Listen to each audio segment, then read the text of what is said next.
Welcome to Senior Care Insights. I'm Dr. Deborah Moerland, your host. I also own First Light Home Care, and today I have several people I will be interviewing, including Dr. Ronald Bishop, Marcy Rzepka, and Jack Weyers. First of all, we have Dr. Bishop. He is a board-certified emergency physician with 40 years of experience in emergency care, family medicine, and urgent medicine. He teaches at Michigan State University at the College of Osteopathic Medicine and is an associate professor at the college. Dr. Bishop currently sits on the board of osteopathic medical examiners and surgeons for the state of Michigan. And last year, in 2022, he was chosen as the top doctor in the state of Michigan. He's also an active board member for Owasso Memorial Hospital, which is where he currently works as an emergency room doctor. So welcome, Dr. Bishop. How are you today? Thank you, Deb. I am doing well, and thank you for this opportunity. Oh, well, thank you for joining us. Today, we're going to talk a little bit about dementia, and with your expertise, I think this is a great topic. So do you want to go over some of the beginning signs of dementia for our audience? Yes, the most important factor is to be aware of the early warning signs of dementia. And those warning signs are just forgetting simple things, simple tasks, not being able to remember names, not being able to remember birthdays. Those are sometimes the early subtle signs of the onset of dementia. The thing that's really important is that dementia is a disease with what we consider an insidious onset, meaning that it is very, very slow in its progression in the beginning, and then it develops into early dementia, which can sometimes also go into what we call Alzheimer's disease. The importance of recognition is to notify your primary care physician of your concerns and being very open and honest with your primary care provider about your concerns. There are several testing that can be performed to actually diagnose you early in the disease process. And these usually include a referral to a neurologist who specializes in dementia, and they will do several testing to give you an adequate diagnosis and also recommend certain type medications to get started to delay the onset of the disease. The thing that's important to also recognize is the medications are designed to slow the progress of the disease. And to this time and date and time, we have not found a cure for dementia and Alzheimer's. Yeah, correct. So what should someone do? What approach do you think they should take if they think they have dementia? Well, the first thing you should do is have a talk with your family members. And I think that's a huge process. The other process is to get a hold of your primary care physician, whomever that may be. And that's the gatekeeper to your health care. And that individual can direct you into getting a referral to a neurologist who specializes in memory care. And once that referral occurs, then the process of making a diagnosis is started. And then from that information, that's how the medications are prescribed by the neurologist and maintained by the primary care physician. I know a lot of people are in denial that they have dementia. So I think many times the actual person may not think they have dementia, but the family members could also do the same and try to convince them to go to their primary physician. But how do you think a family member should approach someone who they feel has dementia? Well, the first is to fill out the individual to see where they are and meet them where they are. If someone is in denial of their obvious disease process, there's little that can be done initially. The other thing that you can do is start to get services that you provide to sometimes bring individuals in the home to help with cooking, daily tasks, traveling, driving, all of those things. So if you can take those things away from them, you can keep them safe. And I think that's the whole goal in the individual who is in denial is their safety, their individual safety, because these people will start to cook and forget that the stove is on and can cause a fire. Later on in the disease processes, they can get in their car and drive and get lost and can't find their way home. And even in the latter stages of the disease, some individuals will be wandering in the neighborhood and get lost and can't find their way home. So those are things that they can do to try to alleviate the obvious in the denial process. Mm-hmm. Yeah. And when should someone really stop driving if they have dementia? Should it be immediately, or are they able to drive a little bit, or what would you suggest? Well, if you're driving and you've got 2 or 3 accidents and you don't know how they happen, then I think you should stop driving immediately. The other process is to go to the Division of Motor Vehicles and take a driving test. And that individual can be evaluated as to whether or not they're competent to continue to drive. Because you have to remember, a car is a weapon. Definitely. So we have to be cognizant of that and your reaction time. And the Department of Motor Vehicles can actually evaluate your reaction time and make a decision on whether you're competent or not to continue to drive. Okay. Yeah, I know I've had some clients in the past, and it takes a lot to get people to give up their driving, especially they don't want to lose their independence.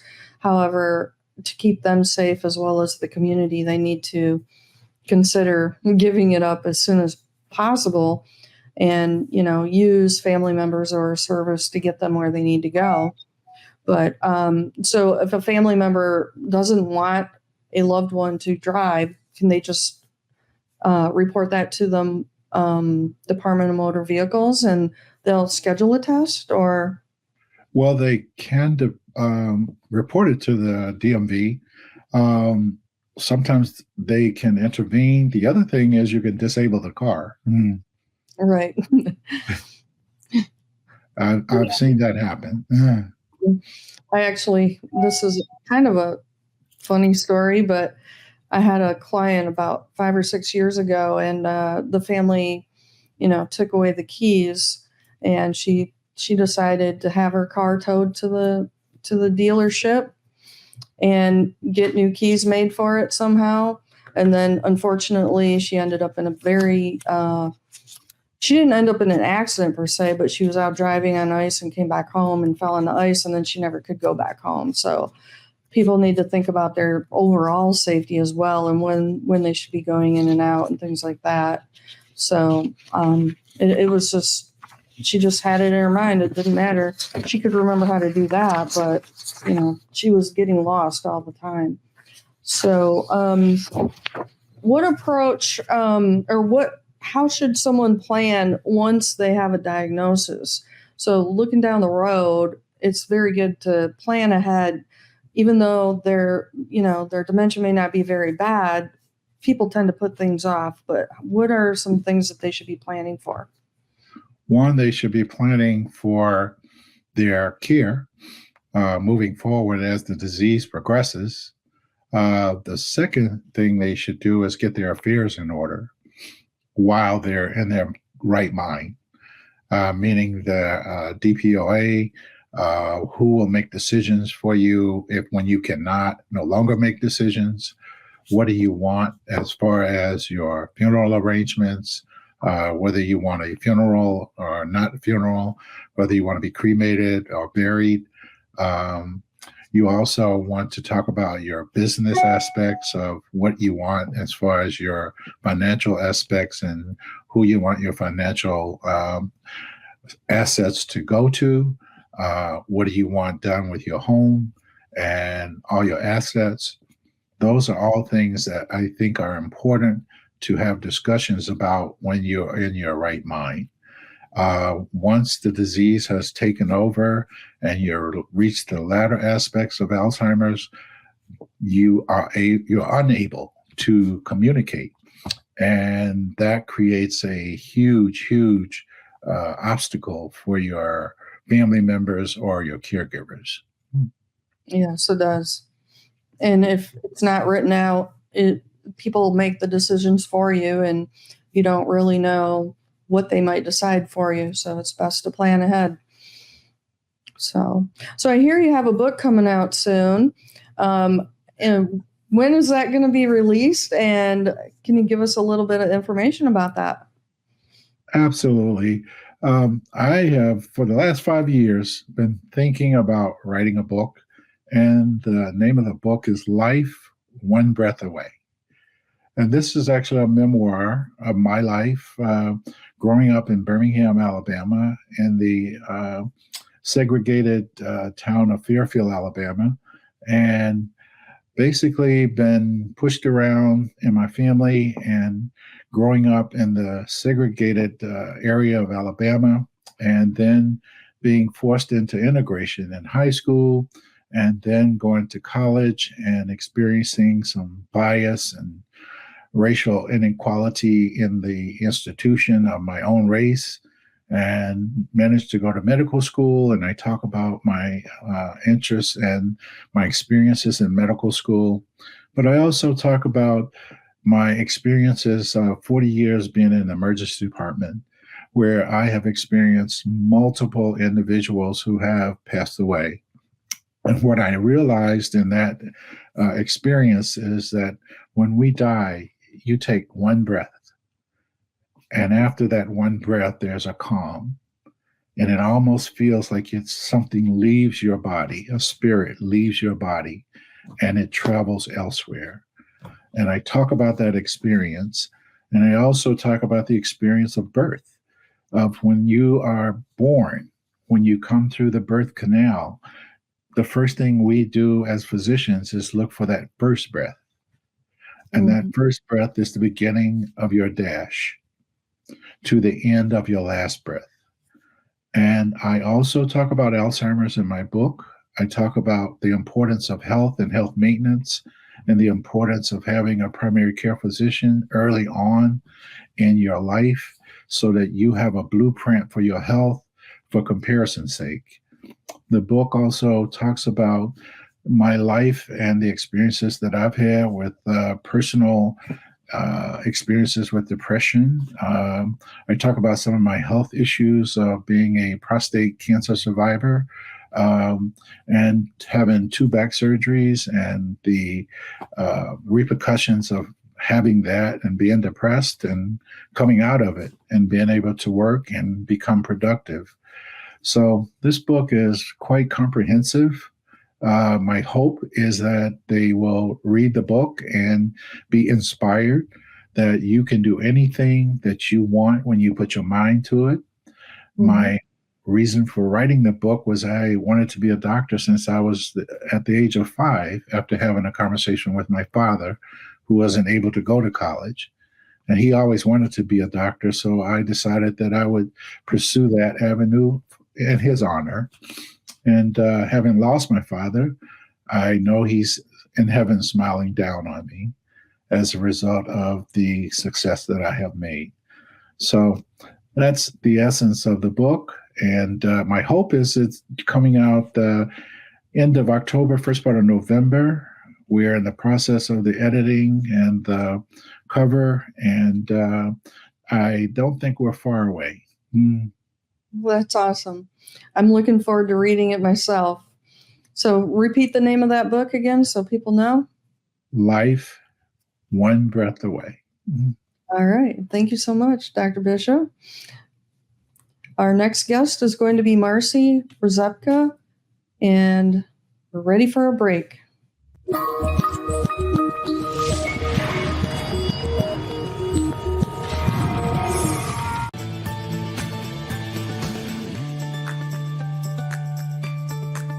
The friendship, the closeness that two people can have.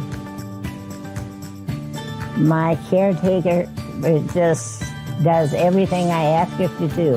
Motivates me to the extent that I know that I can live another day.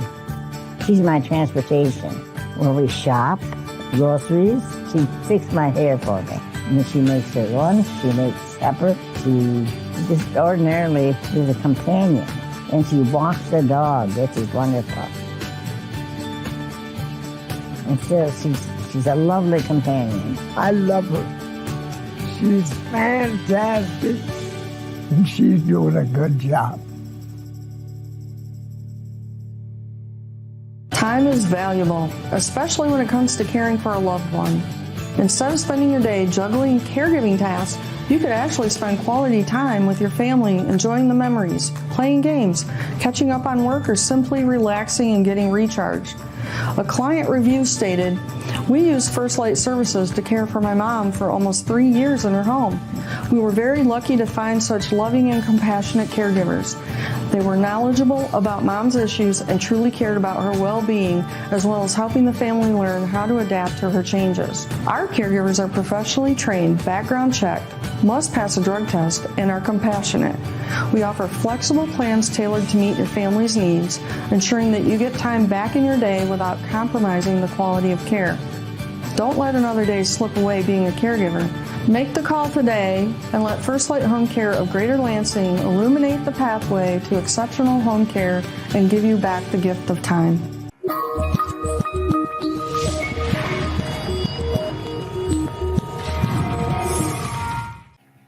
Welcome back to Senior Care Insights. Our next guest is Marcy Rzepka. She's an MSU telecommunications graduate with over 3 decades of experience in sales.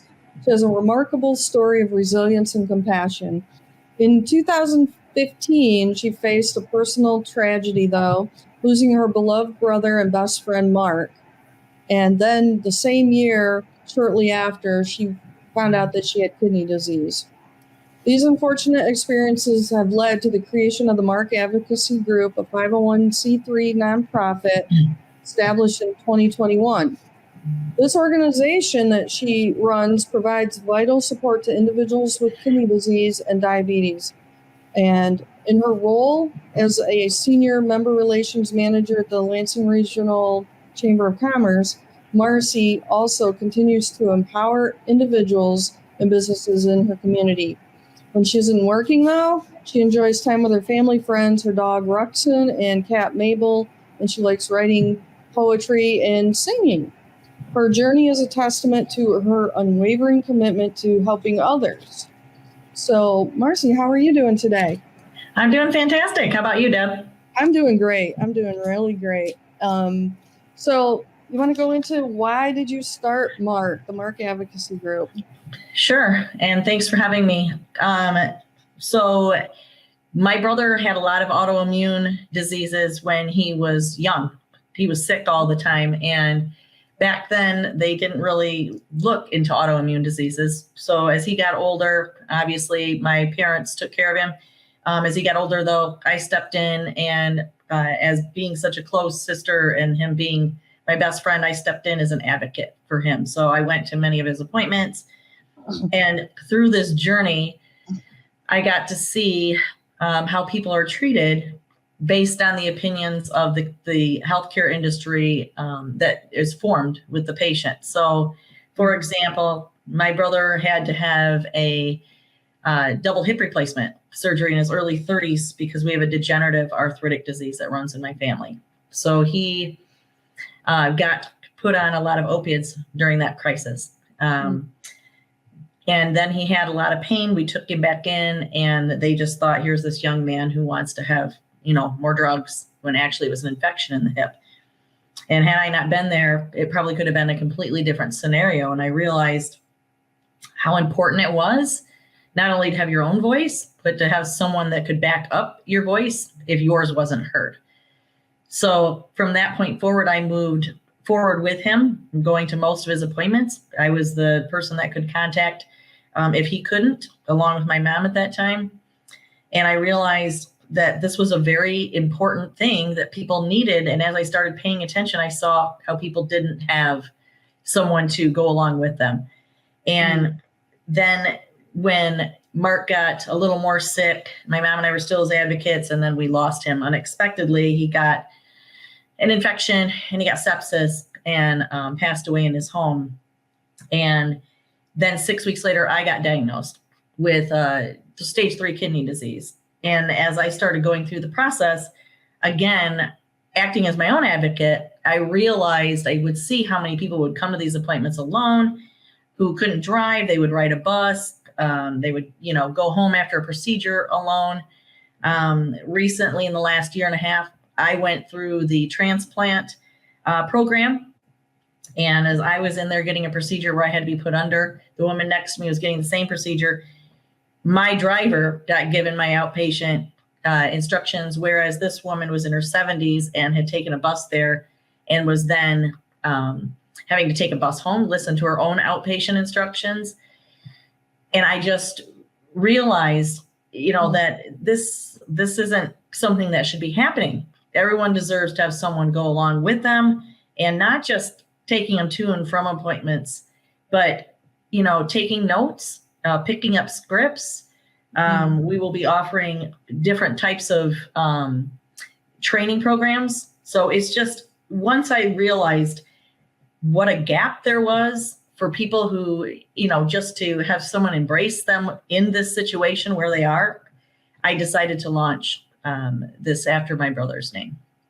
Oh, that's really good. We see that happen a lot with people too, where they don't, if they do get a ride, they're being dropped off and not having someone to stay with them.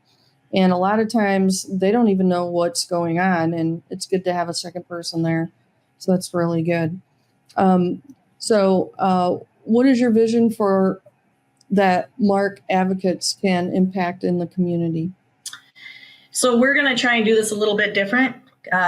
We were discussing this with my board the other day, and we decided that we want to be a nonprofit that people actually pattern themselves after. So what we are doing is instead of just offering the rides to and from, sitting there with them, we're not going to be hiring bus drivers. We're going to be hiring people who are going to go in, take notes. We will supply them with a notebook that will be just for that patient.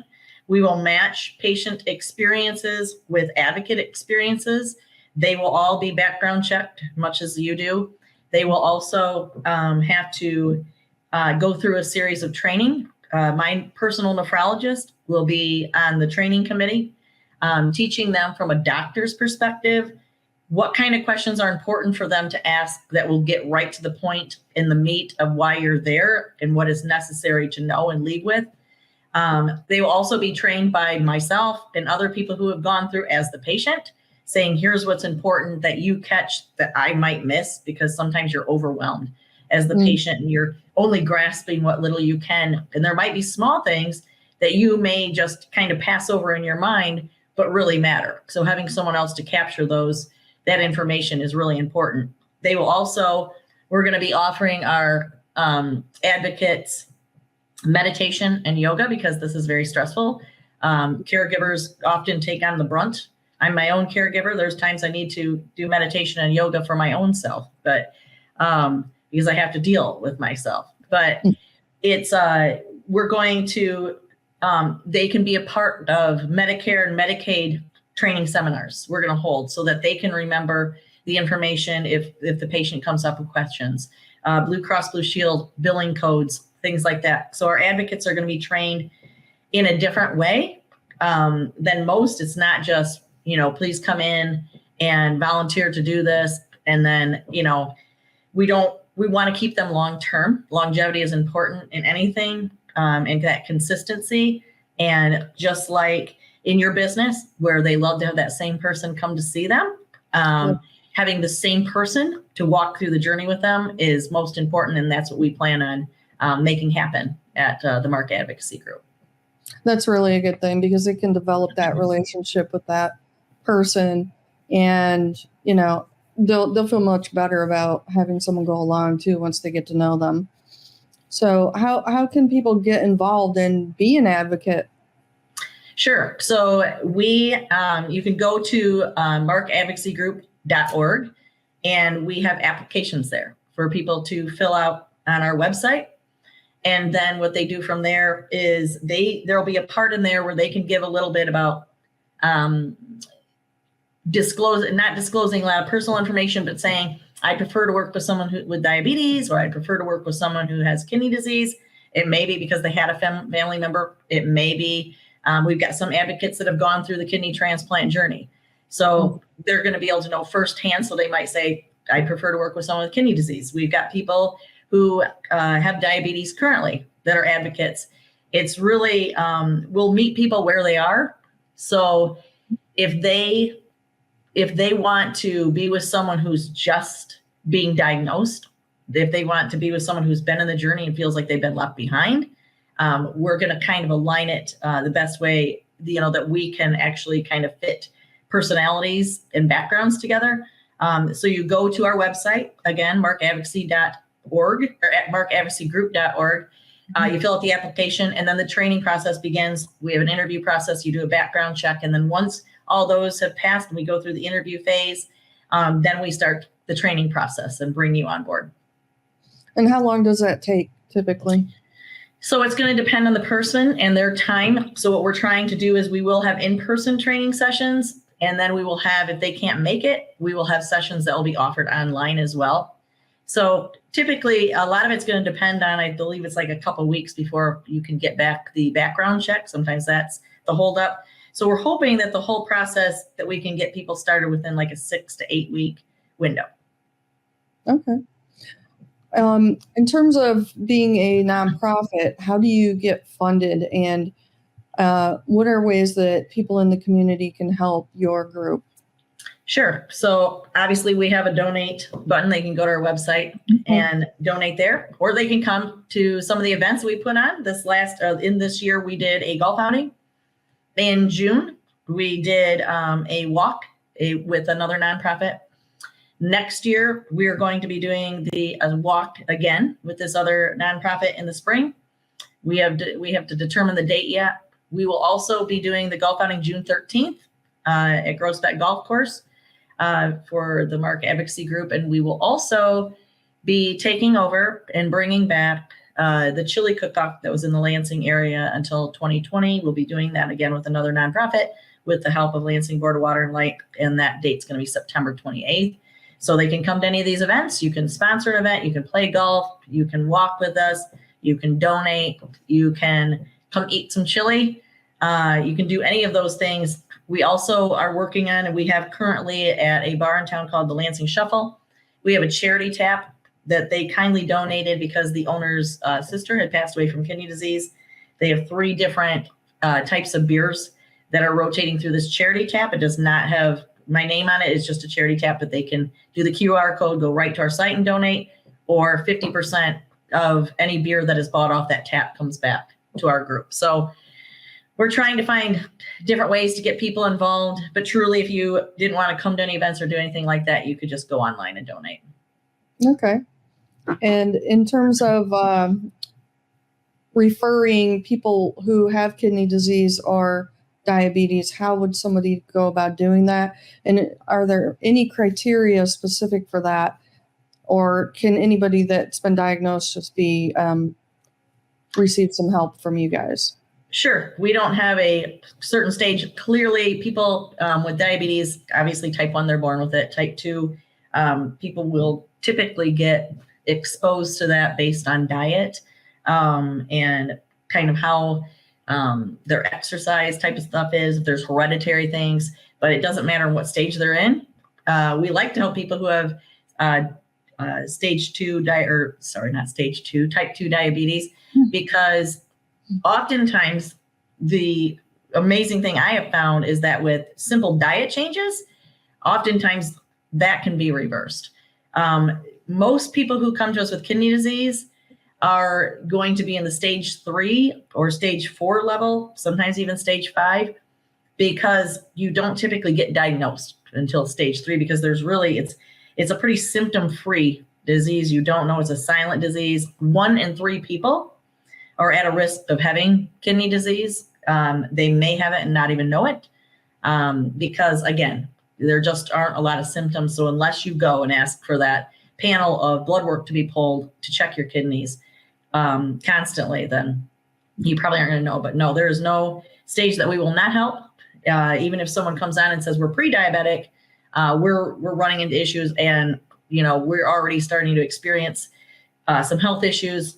We'll take them on and help them at that point, because not always is it about going to a doctor. Sometimes we're going to be working with a couple ladies who have delivery services for food, and we'll be selling those online so people can kind of change their diets and see how that works. So improving your health can start at any stage in your life.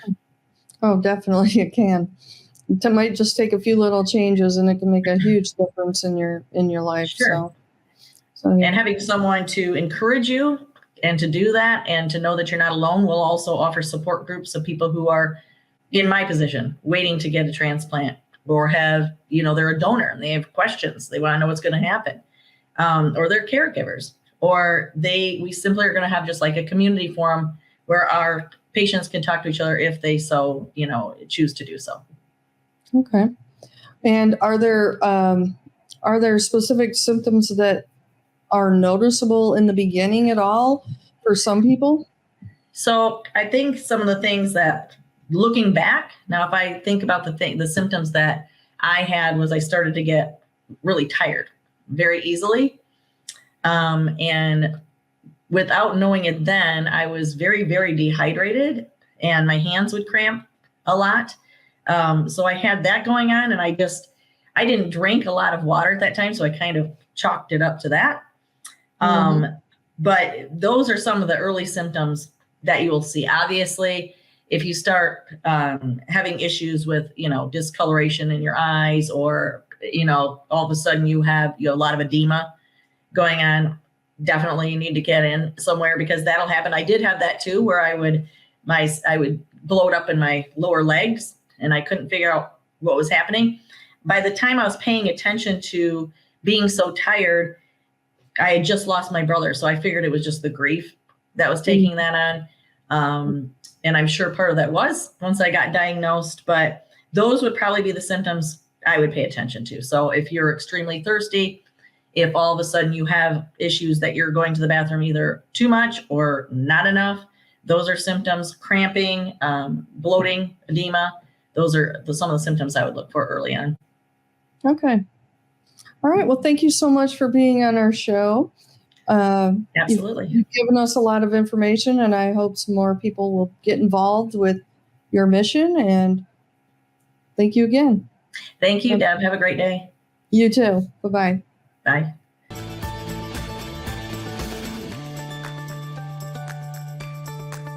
The friendship, the closeness that two people can have.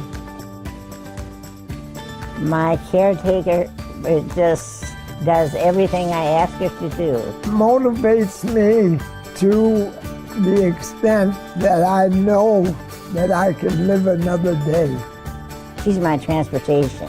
When we shop, groceries, she fixes my hair for me. And she makes her lunch, she makes supper, she just ordinarily is a companion. And she walks the dog, which is wonderful. And so she's a lovely companion. I love her. She's fantastic, and she's doing a good job. Time is valuable, especially when it comes to caring for a loved one. Instead of spending your day juggling caregiving tasks, you could actually spend quality time with your family, enjoying the memories, playing games, catching up on work, or simply relaxing and getting recharged.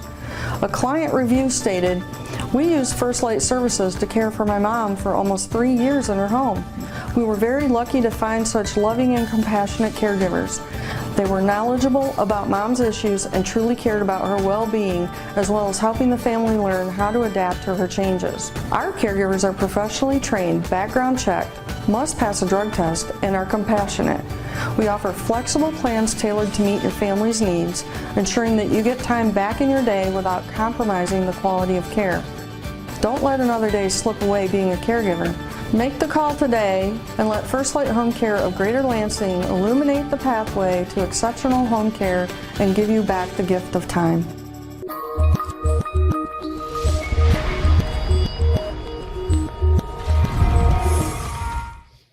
Good afternoon. Welcome, Jack. How you doing, Deb? Doing Good to see great. you. Good to see you. Yeah, great to see you again.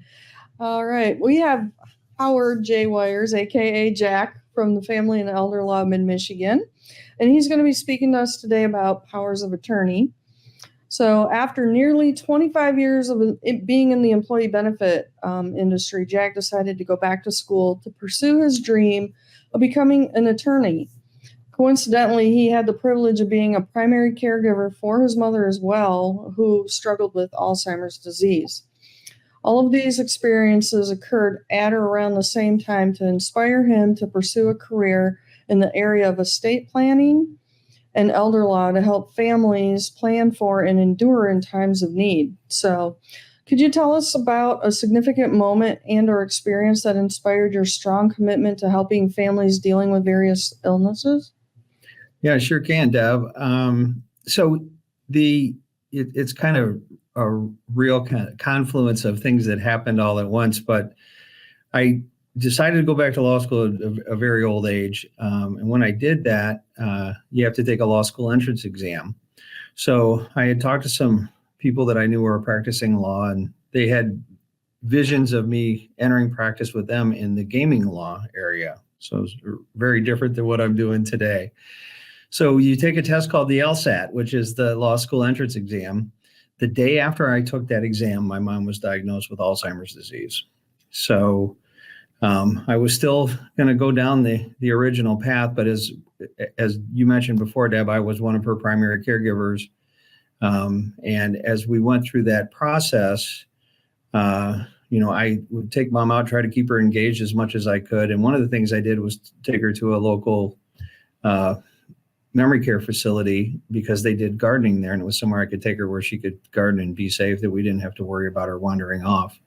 And while I was there, I just watched, just kind of observed the other folks that were at the nursing home. And there were folks that were there all alone and their family never visited them. Mm-hmm. There were folks where you heard the families, just fretting about how they were going to pay for care and continue to pay for care. And then the worst ones where you'd hear the people sitting around wondering if grandma was going to die in time, that they'd still get some money.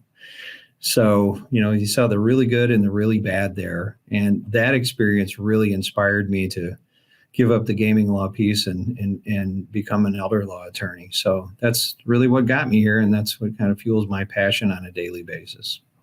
Okay. Well, today we're going to talk about the importance of powers of attorney. Yeah.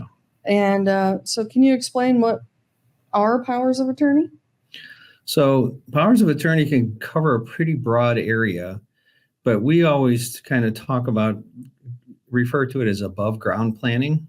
So it's the planning that you do if you're above ground, so you're still alive, but you're not well. So what would happen if you became incapacitated?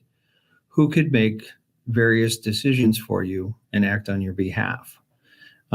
So there are really a couple areas of concern that we really want to address. And if you don't address it yourself, the court system in our state, in Michigan and most states, has a resolution too. But most people don't want the state making decisions for them and creating the rules for which their care would be provided and how their money might be spent to provide that care.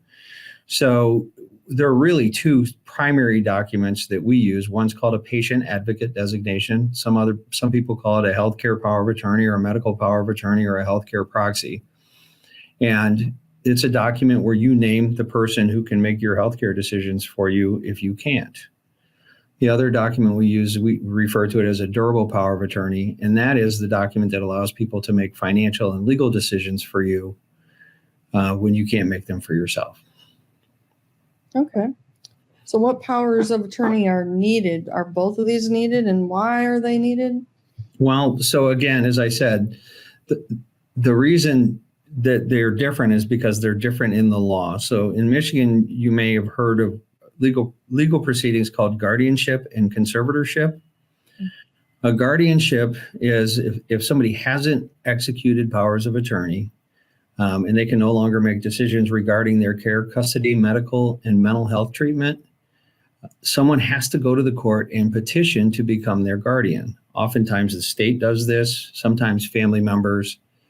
A patient advocate designation in Michigan, that's how it's encoded in the law, is a document that allows you to appoint a patient advocate and their successors if they can't act, because sometimes your agent may not be able to act. So we try to build some depth into that document, and to create rules as it relates to your care, custody, medical, and mental health treatment, to give them direction. Some people have heard the term advanced directives or medical directives. So there's a grant of legal authority that gives someone the authority to make those decisions for you. And then you can provide direction or instructions in that document so they know how you want to be cared for. So in short, as it relates to your health care, you get to choose the people who will act for you rather than the court making that decision. And you get to decide the rules they play by rather than a judge making those decisions for you. So that relates to the healthcare piece, and it's a separate document. And the other document, as I said before, is a durable power of attorney. And that's, would you name someone to act to make legal and financial decisions for you if you're incapacitated? So who pays the bills? These can be two different people. You can have a patient advocate that's different from your power of attorney. And oftentimes people like those kind of checks and balances, or they want to, split up the duties, because sometimes these aren't the most fun jobs, and you have other people questioning the decisions you're making and things like that. But we try to do the same thing in that document as we provide direction as to how we want our money spent. And, together those things are, you have the person who can arrange for your care, and then the other person who arranges for payment of your care and make sure all your other bills get paid. Okay. So who basically needs a power of attorney? Well, interestingly, and this is one that people forget, and it doesn't necessarily relate to seniors, is really everyone over the age of 18 should have powers of attorney. And there's a couple different scenarios that you might think of, but if you send a child off to college, they get in a car wreck and they're injured, you as your parent, once they're 18, they're an adult, you as their parent no longer have legal authority to make decisions for them as it relates to their health care. So we always say everybody who's reached the age of 18 should have at least a patient advocate designation, if not a financial power of attorney. So really everybody needs them. So there's kind of that piece, is every adult, if they want to make the decision as to who's going to make those decisions for them, should have powers of attorney. And the other thing is kind of a public duty to do these things, because if you don't do it, you're going to tie up the court system. A judge and the court's resources, when you could have taken action yourself to make these decisions and not put the burden on the court system to do so. Right. And the court isn't necessarily going to make the decisions that you want. That's very true. So one of the things that we've seen recently, and it is a little bit troubling, but I was just actually sending out an email here earlier to a gentleman who he's concerned that his stepmother isn't caring for his dad the way that he would like to see his dad be treated. So, and we don't know if she has power of attorney, but he asked if he should go to court and apply for guardianship or conservatorship. And I said, the risk that you run there is stepmom as wife will have statutory priority to act as dad's guardian and conservator. But son, if son can show that she's maybe not acting in his best interest, the judge may not pick the son automatically to be guardian and conservator, because oftentimes judges who get elected don't want to make that call. And the easy call for them to make is to appoint a public administrator. And that's when you see, and I mean, some of you may seen the show I Really Care on Netflix, where you see public people, public administrators or private people acting as professional guardians and conservators, acting in those roles. So you've got somebody who's in charge of your healthcare and your money who you don't even know.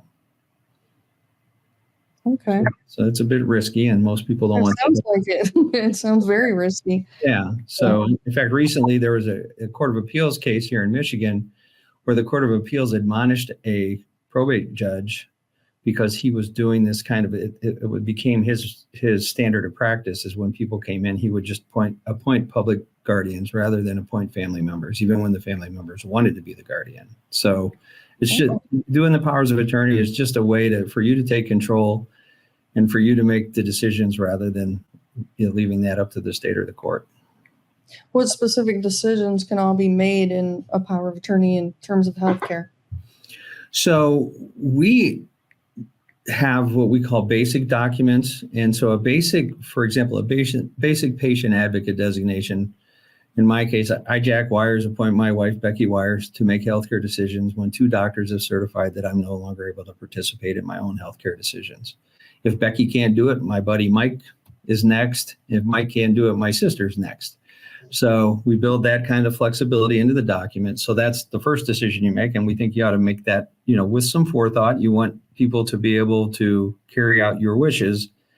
In that basic document, there's generally a section that gives you one of 3 choices as it relates to end of life. So the first choice would be, if I'm in a coma or irreversible vegetative state with no hope of recovery, if life-sustaining treatment would only artificially delay my death, or the burdens of treatment, in my patient advocate's opinion, outweigh the benefits of treatment, please cease all life-sustaining treatment and let me die naturally while relieving me of pain and keeping me comfortable. So that would be choice 1. There's a second choice that just says, if I'm in a coma or irreversible vegetative state, stop life-sustaining treatment. And then the third choice is keep me alive no matter what. So that would be in a basic document. In an enhanced document, we would put directions as to different things. You want family there to pray with you, what kind of music you want to have played while you're at the hospital. Do you want to be taken outside before you pass away? All those sorts of things. We can put direction as it relates to organ donation, donating your body to science, how you want to be remembered. If you're in a long-term care situation, we create another document called a personal care plan. And that's just how you want to be treated on a day-to-day basis. Mine says, give me two cups of black coffee before 10 a.m. This is the kind of music I like. This is the kind of music I really don't like. I'm spiritual, so, please expose me to spiritual situations when you can. I want to be taken outside a couple times a day, unless it's a blizzard or rains all day like it did here today. Don't feed me liver, because my grandpa used to make me eat it all day, and don't feed me shrimp because it'll kill me. So we can be that detailed. And, in your job, so oftentimes you've got people you're caring for that can't really express how they want to be cared for. And if we can provide an instruction manual, it makes everybody's job easier, creates peace of mind, and hopefully prevents family fights when people start questioning the patient advocate on why they're providing treatment the way they are. Okay. So that's something we do in the healthcare. The financial power is a little bit less, flexible. There's kind of more legalese in that document. But some of the things we do there is we integrate the financial power of attorney with the rest of an estate plan, so that we're coordinating the actions of the patient advocate with the financial power of attorney to make sure care is paid for appropriately. If you're a business owner, who can run your business, because that may not be the family member that you choose as your financial power of attorney. We put all the powers that would be needed in that document and direction as to how we might protect assets if we were in a very long-term situation that might bankrupt the family, where we could try to qualify them for Medicaid long-term care benefits if needed. So how would someone go about getting powers of attorney completed? Well, there's a lot of ways you can do it. You can go online and find them. I don't necessarily recommend that, because maybe I'm being a little selfish in that regard, but I think there's some counseling that goes into that, to the process. So in some thought, oftentimes we see people just name their kids the oldest to youngest, and then they end up with the wrong agent.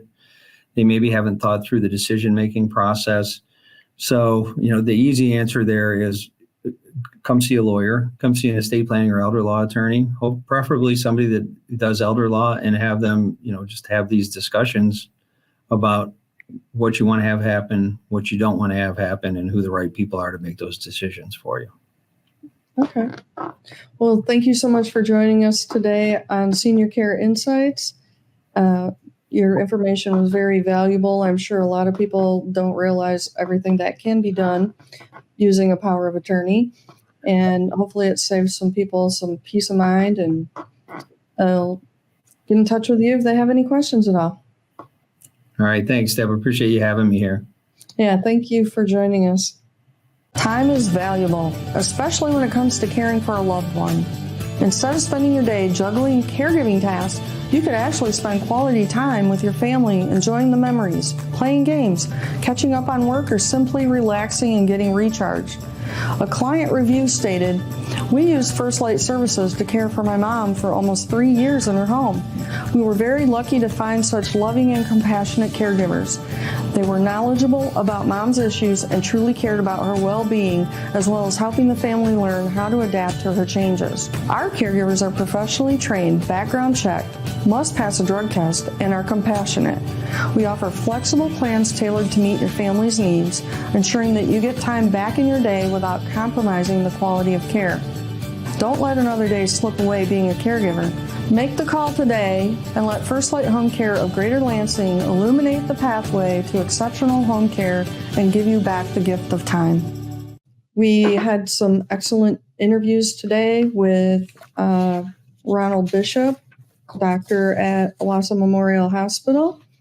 We also spoke to Marcy Rzepka and the MARK Advocacy Group, and Jack Weyers from Family and Elder Law Mid-Michigan. I hope you found our podcast today very interesting and helpful for you as you navigate senior care. Please join us again on our next show as we have more valuable information available to share with our community.